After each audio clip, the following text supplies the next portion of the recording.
기계공학과에 있는 김동섭이라고 하고요.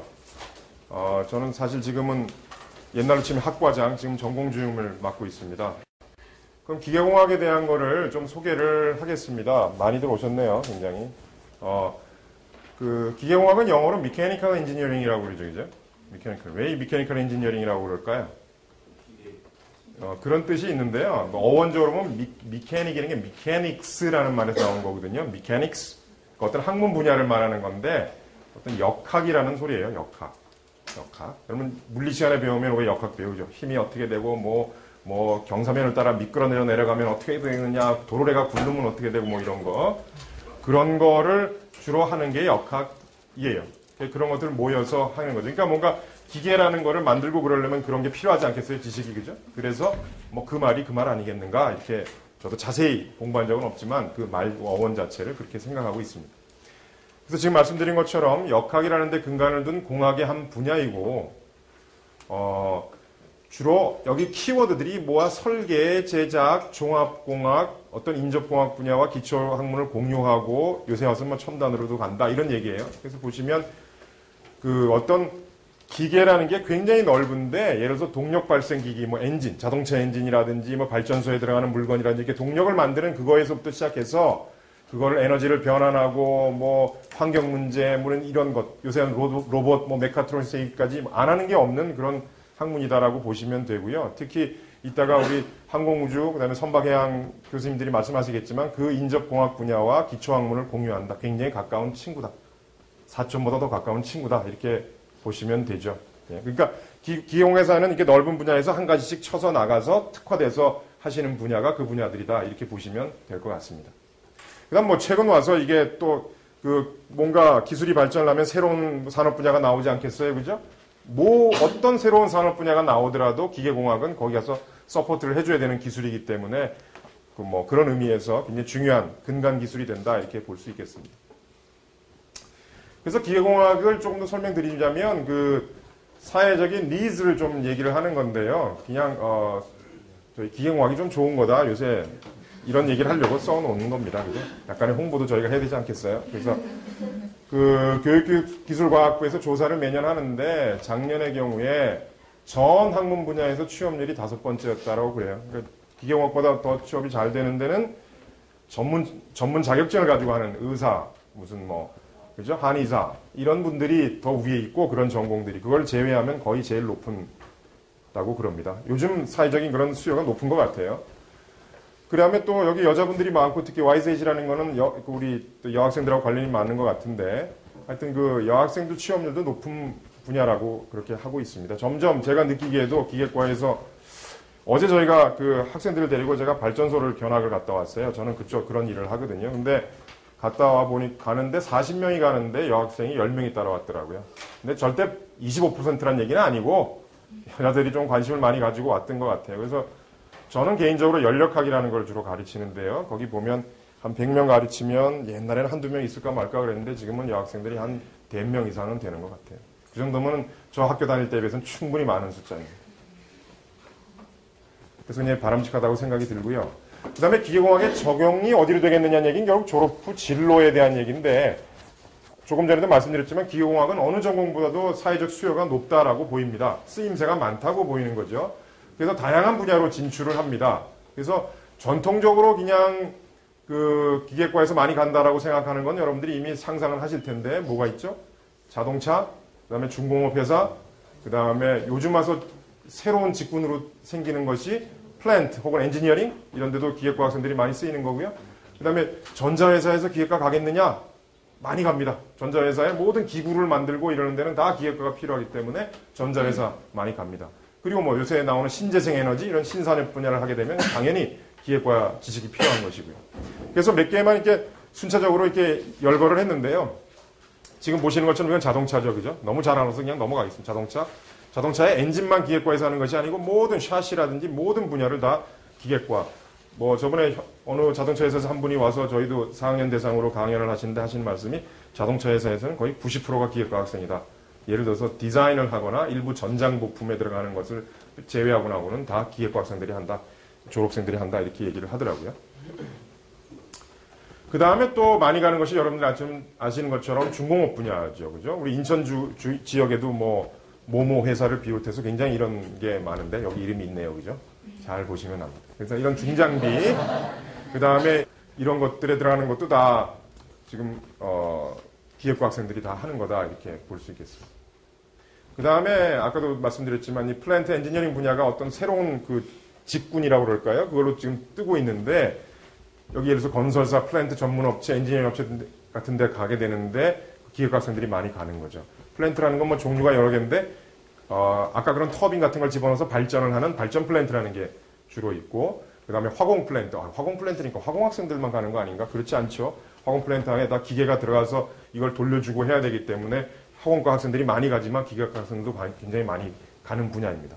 그 다음에 뭐 담수 플랜트 이런 거 잘 아시겠지만 우리나라가 외화 가동률도 높고 그런 거 아니겠어요? 그러니까 중공업 분야하고 다 연결이 되지만 하여튼 기획과 학생들이 여기저기서 일을 많이 하고 있다 이렇게 보시면 되겠습니다.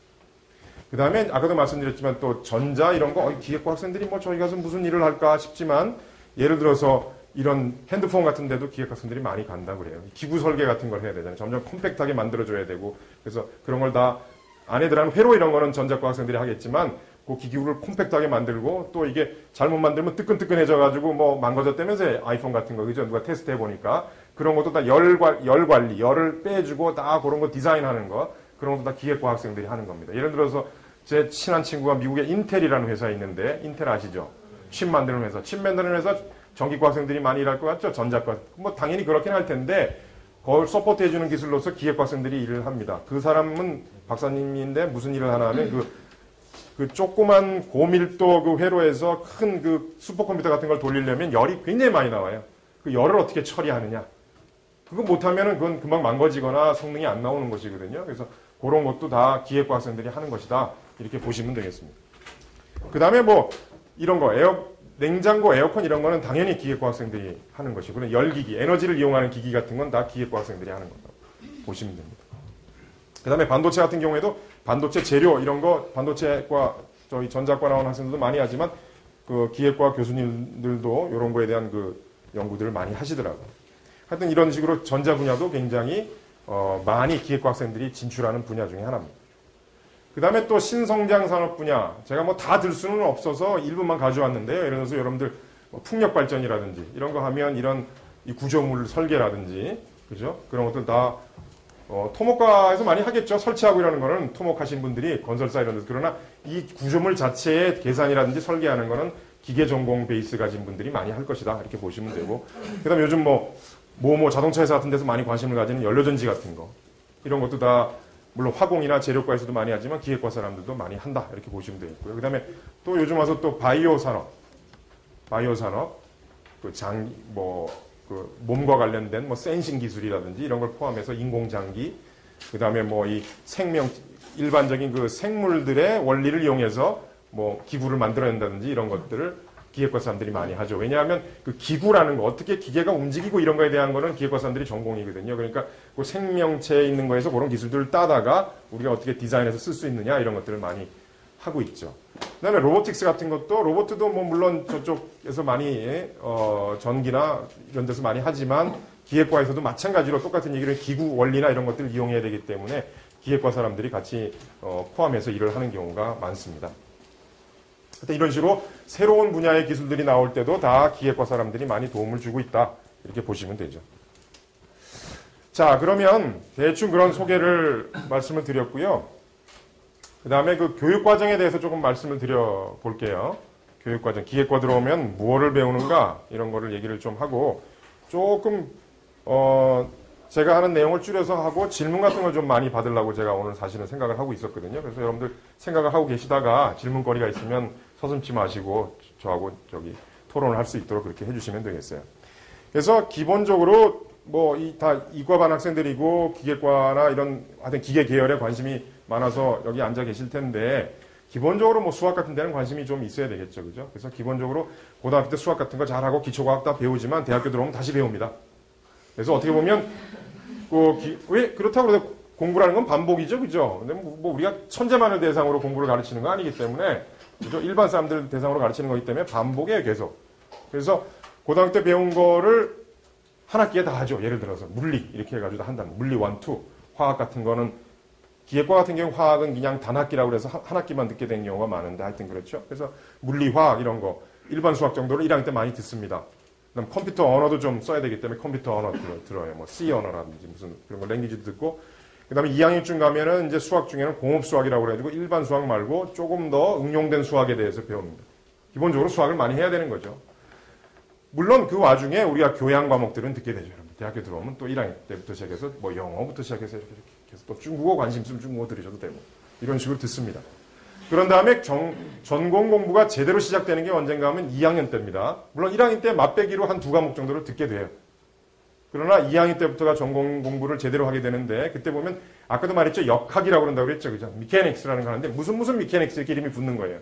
그래서 재료를 가지고 하면 mechanics of materials 이런 식으로 하죠. 옛날에는 solid mechanics라고 그랬는데 딱딱한 거를 다루는 거라고 해서 요즘은 재료역학이라고 합니다.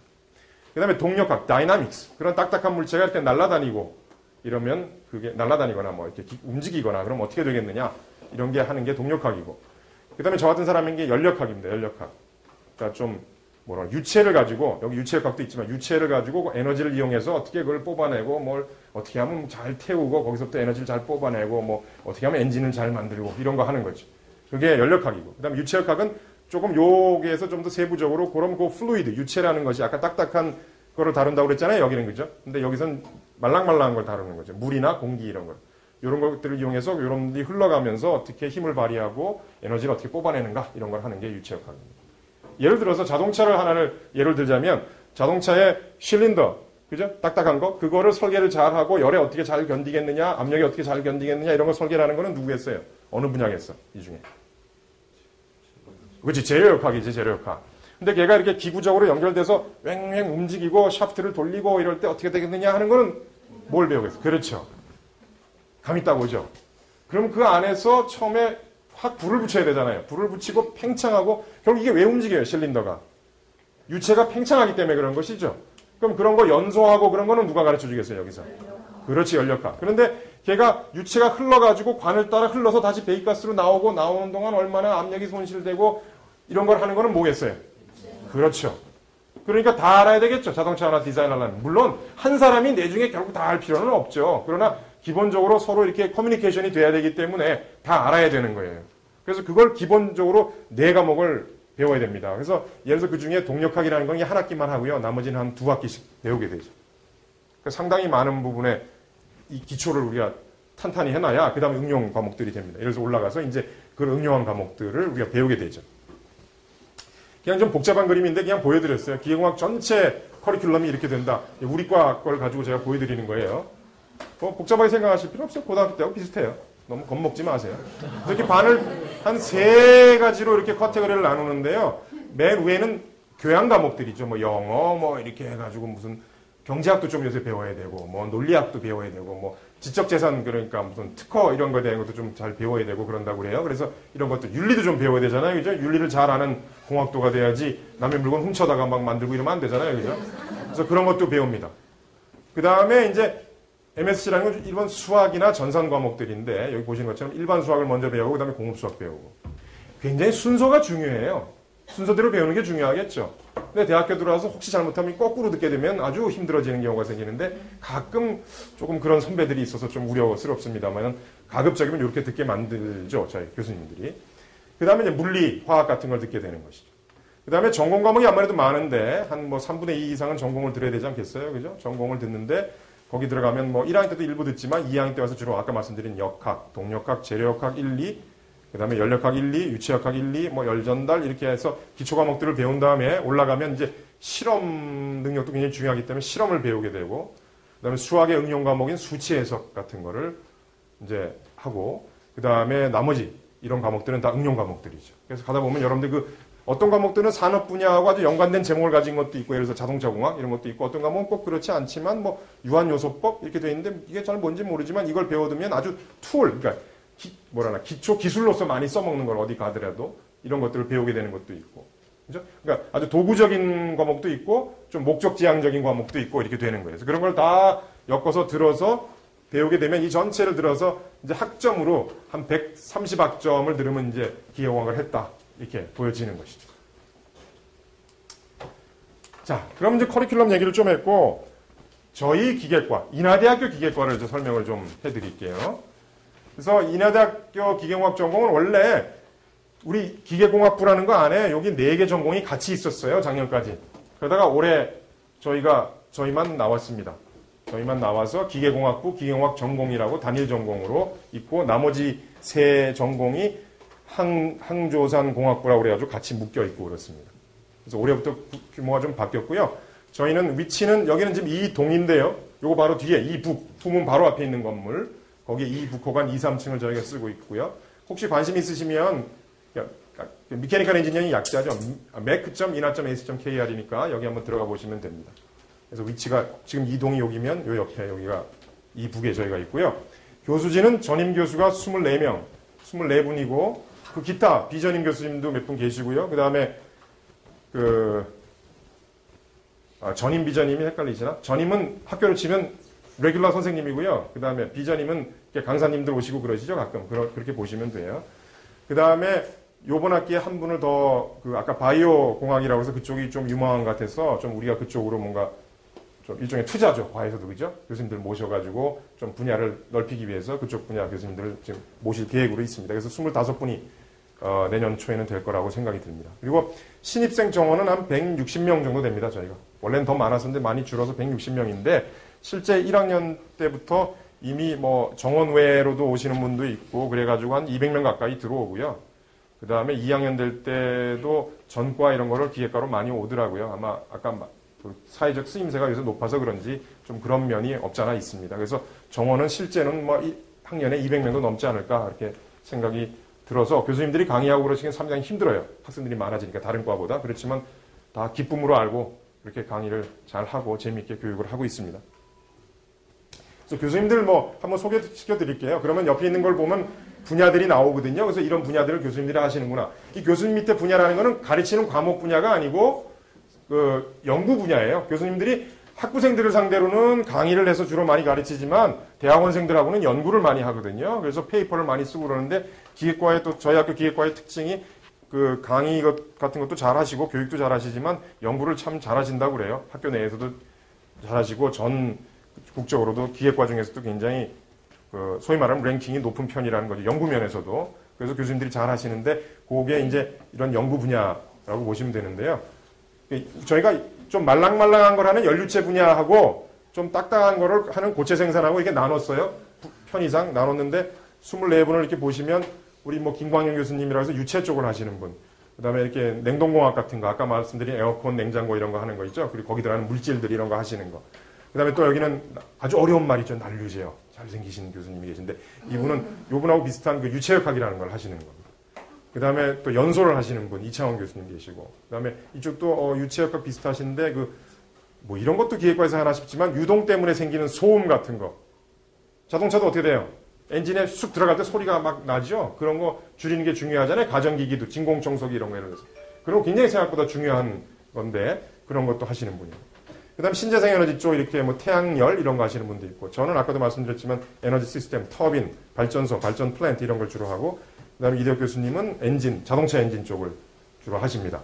그리고 그 다음에 바이오 쪽을 하시는 분이 한 분 계시고 또 연료전지라고 그래가지고 역시 새로운 분야 쪽을 하시는 분도 계시고 그 다음에 고체 생산 분야에 가시면 이렇게 무슨 딱딱한 물건이 어떻게 하면 부서지겠느냐, 안 부서지겠느냐 이런 걸 파손 이런 걸 하시는 분이 또 계시고 그다음 레이저 쪽을 하시는 분도 있고 동력학 쪽, 시스템 다이나믹스 쪽을 하시는 분이 있고 또 진동 소음 제어도 하시는 분이 있고 그다음 신소재 쪽 하시는 분이 있고 지능 구조물이나 제어 쪽 기계과에서 제어 같은 것도 하거든요. 그래서 제어라는 거는 전기나 이쪽에서 하는 거 아니겠느냐 전자회로 가지고 그런데 전기 하시는 분들이 그냥 하면 이런 물건 기계라는 게 있어서 제어를 해야 되는데 이 제어라는 게 블랙박스잖아요. 제어하시는 분들 입장에서만 보면 그러니까 기계 하시는 분들이 같이 해줘야 요놈의 특성을 반영을 해서 제어 로직을 짤 수 있기 때문에 기계 하시는 분들이 많이 인발브를 돼서 하세요. 실제적으로. 그렇게 보시면 되고 그 다음에 죄송합니다. 또 고체역학 쪽 하시는 분 또 있고 뭐 생산 어떻게 하면 생산을 자동화 잘 하시겠느냐 이런 거 하시는 분도 있고 이분은 설계 쪽 주로 하시고 그다음에 생산 쪽 또 이렇게 또 여기도 마찬가지로 생산 쪽 이렇게 하시고 또 아까도 말했죠. 그 전자재료도 한다고 반도체 같은 거 재료 같은 거에 또 특화돼서 하시는 분이 있고, 그다음에 또 이 자동차나 이쪽 기계 설계 쪽 하시는 분이 계시고 그렇습니다. 이렇게 해서 한 24분이 계시고, 물론 우리 과의 교수님들이 모든 산업 분야를 다 커버한다고는 할 수 없죠. 그죠? 그러려면 100분 계셔야 돼요, 교수님이.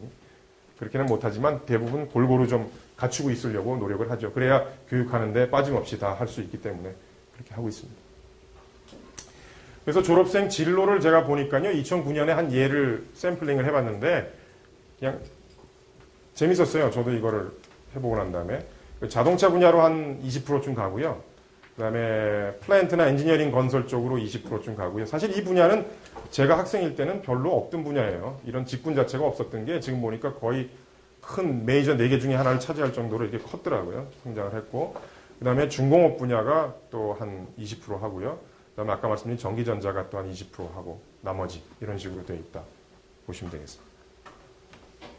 그래서 취업률 얘기인데 그냥 취업률이 그냥 대부분 다 좋지만 요새 한 86, 8% 가까이 돼서 상당히 취업률은 좋은 편이다라고 얘기를 하고 있고요. 그 다음에 이렇게 졸업해서 현장으로만 가는 게 아니고 들어와서 보니까 공부를 더 하고 싶은 분도 있지 않겠어요? 그죠? 그거는 뭐 우리 전공뿐만 아니라 어디도 마찬가지겠죠. 그런 분들은 그 심도 있는 학업을 위해서 대학원을 진학해서 석사 혹은 박사까지도 하고 뭐 저희 학교에서 계속 할 수도 있는 것이고 뭐 유학을 갈 수도 있고 뭐 다른 학교에 또 갈 수도 있고 그렇겠죠. 그렇게 해서 보통 이제 공부를 좀 이렇게 석사 박사까지 하게 되면 조금 현장직보다는 연구직이나 이런 데로 더 많이 가고 그다음에 박사하게 되면 조금 더 관심이 있으면 예를 들어서 교수님도 할 수 있는 것이고 그렇죠. 그래서 공학에서 특히 교수가 되고 이러는 길은 뭐 내가 처음부터 교수를 해야지. 교수, 어느 분은 대통령 되고 싶어서 대통령 이렇게 하셨다는데 그렇게 되는 건 아니고요. 특히 공학이라는 거는 그냥 다 엔지니어입니다. 학사를 졸업하면 엔지니어, 석사를 졸업하면 조금 더 특화된 엔지니어, 자기가 하는 분야가 있는 것이죠. 그 다음에 박사님 하면 조금 더 특화된 엔지니어. 그렇게 하다 보니까 공부가 재밌어서 근데 가르치는 것도 재밌다. 가르치는 게 굉장히 중요하죠. 가르치는 게 재밌다. 이래서 교수님이 되는 겁니다. 아시겠죠? 그래서 여러분도 뭐 꿈을 가지는 건 좋은데 그만큼 제가 드린 말씀이 엔지니어는 갈 길이 많다는 거예요.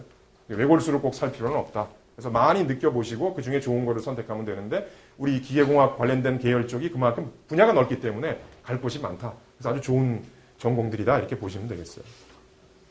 그래서 예를 들어서 아까 커리큘럼 얘기했으니까 넘어가겠는데 저희가 한 내년부터인가 하면 좀 이렇게 전공을 좀 트랙을 조금 더 많이 나누려고 그래요. 산업 분야가 하도 넓어지다 보니까 여태까지는 고체 생산, 연료체 이렇게 있었는데요. 그걸 좀 더 나눌까 생각 중입니다. 확정된 건 아니지만 저희가 학교에다 발전 계획을 내고 이렇게 하겠다라고 했기 때문에 아마 할 가능성이 높은데 예를 들어서 이렇게 에너지나 파워 쪽을 하게 되는 것, 그다음에 어디로 가느냐 이렇게 해놨는데 이렇고 그다음에 유체 시스템, 그다음에 제어 및 로봇 시스템, 설계 생산공학, 뭐 응용역학, 전산역학, 그다음에 또 나노나 바이오 쪽 융합공학 이런 거를 조금 더 해야 되지 않겠느냐 이런 생각이 들고요. 그래서 여기 이렇게 뭐 좀 이렇게 배경색을 해놓은 거는 이게 요것만 중요하다는 뜻이 아니고 예를 들어서 자동차 같은 거는 전통적으로 강한 분야고 요게 새로 좀 뜨고 있는 분야고 앞으로 이런 것도 괜찮지 않겠느냐 이렇게 했어요. 그래서 이런 나머지 분야들이 중요하지 않다 이런 뜻은 절대 아닙니다.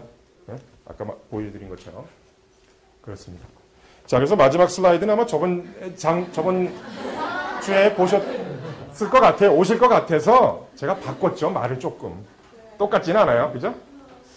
그래서 나한테 기계공학이 맞을까를 했어요. 기계공학뿐만 아니라 아까도 말씀드렸지만 대부분의 아까 선박해양 뒤에도 더 좋은 말씀하시겠지만 항공우주 다 마찬가지 말씀이신데요. 기계공학이나 그런 인접 분야 공부를 하시려면 일단 제 생각에 수학이 먼저라고 생각하는 분들도 계신데 그건 너무 기본인 것 같아서 그냥 물리가 더 먼저 아니겠느냐 제 생각은 그렇습니다. 그래서 좀 그런데 그 물리에서 나온 그런 아이디어를 자기가 서포트해서 할 수 있을 만큼 수학 지식이 돼야 되는 것이죠.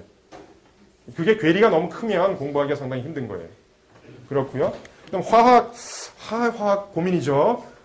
화학은 그냥 할만하다 정도면 될 것 같아요.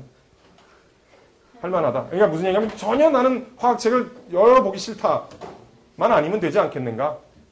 좀 소극적으로 생각해요. 좀 더 적극적으로 생각하면 화학도 잘하면 좋죠, 당연히. 아까 뭐 연소 같은 것도 해야 되고 그러기 때문에 화학 반응 이런 것도 좀 알아야 되거든요. 그래서 되는데 아주 우리 화학공학에서 하는 것만큼 그런 아주 깊은 화학은 몰라도 되지 않겠느냐 그런 뜻에서 해놓은 겁니다.